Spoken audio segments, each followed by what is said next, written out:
Yeah, and that's why you don't go to rainbow parties. Yeah, he might regret that one. Probably. Yeah. Hello kids, this is Bend Over with today's weather forecast. It's looking mighty sunny outside with very little precipitation. Might want to check a look at it sometime. Let me show you the sun. Let me see that camera. Would you look at that?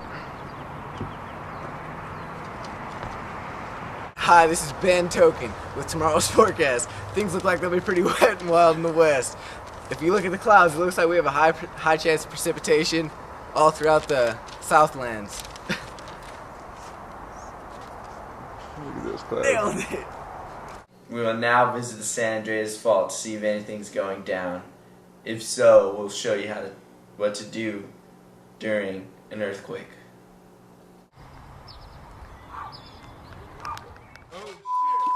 Is that an earthquake? Oh no!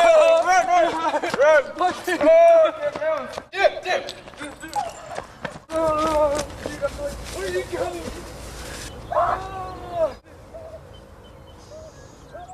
Earthquakes are caused by large plates moving and grinding past one another. Usually they go under, against, or folding over. These plate movements can cause large mountains and rift valleys, mid-ocean trenches, and lots of other cool stuff. Back to the newsroom.